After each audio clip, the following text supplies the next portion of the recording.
څنګه چې زمونږ د علاقو سوغات مشهوري لکه روجه ده بون دی دغه شان سپلای ده دا زمونږ د علاقو مشهور دي دغه شان د مدینې منورې څه پروډکټس دي نو تاسو خو مونږ ته څه ناصر علی ګلم دي زمونږ کتونکو ته پته لګي چې کوم بلسان روغن بلسان چې کوم دی د بدر قدرتي دغه چې دی خالص روغن چې دی نو هغه د دوی په ترو مونږ ته رارسي بلسان نو یو خو به د بلسان حوالې سره خبره کو بل چې کوم الته نور پروډکټس دي په هغې به هم تاسو نه لږ معلومات اخلو عاطف الله وي ستاسو به انشاءالله چې تاسو نه به ډېرې خبرې نه اورو نن به هم لږ غونډې تنګ هم کو خو دا خبرې ضروري دي ځکه بیا تاسو د 20 نه بعد غالبا واپس روان یې نو شروع به د دې نه وکړو عاطف الله وي لږ مختصر ما خو تعارف وکړو خو خیر دی لږ مختصر تعارف وکړې او لږ د الته ستاسو څه ایکسپیرینس وي په هغې لږ رڼا واچوئ چې ملګري خبر شي بسم الله الرحمن الرحیم اول خو تاسو ډېره شکریا ده کوم باچا صاحب چې تاسو موږ دعوت راکړو د خپل ځای ته م راوغوښتو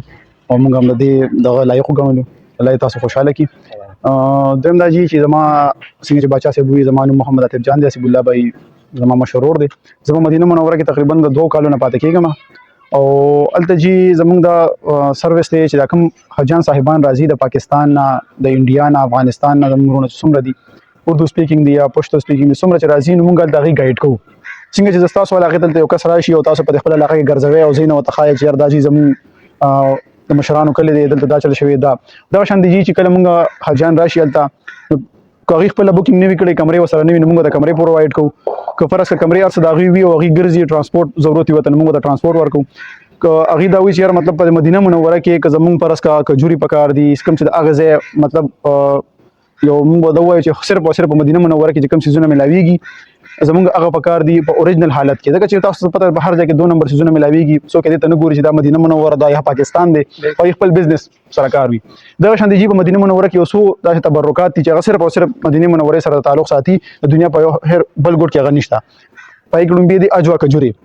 د کوم د اډو کې چې پیغمبر اسلام په خپل لاسونو مبارک باندې ته لګوي د حضرت سلمان فارسی رضی الله عنه د رهایه د پاره چې هغه يهودي سره غلام او پیغمبر اسلام په خدمت کې حاضر چې رسول الله زو استاد په علماء کې راوتل غواړم مسلمان دل غواړم خو زما چې کوم يهودي هغه ما پریدینا هغه وی چې مال بس موعظه راکېلې به آزادوم دا شانت بیا پیغمبر اسلام دای په رهایه کې غباغ وکړو او په یوش پکې غړ شو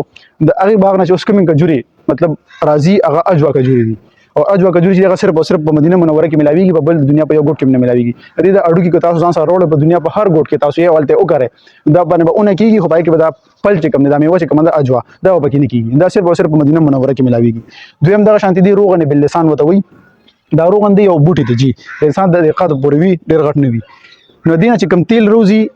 هغه ته روغن بل لسان وي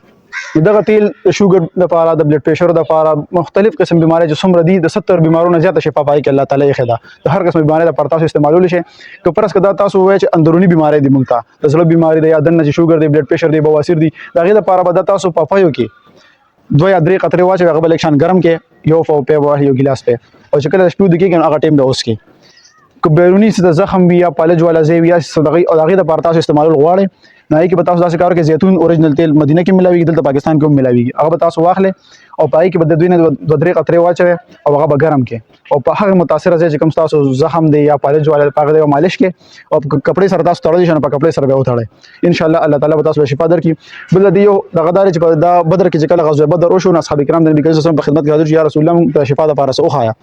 نو هغه ټیم کې د بلسان چې دا کوم اونه وا نو دا گویا چې یا رسول الله زو په کوم ځای کې په کار راځو نو پیغمبر اسلام دغه غلطه ماته کړ په خپل لاسونو مبارک باندې اصحاب کرام ته اجازه بغاخونه کې وچکوي او د دې وبچ دي تاسو تیرې کې دین چې کوم تیل روزي اصحاب کرام او شانته او چې کوم بهرونی زخمونه دي بهر باغی باندې تاسو دا ولګوي اصحاب کرام او شانته الله تعالی غي شفا ورکړه دا د روغن بلسان مختصر غونډه کې تعریف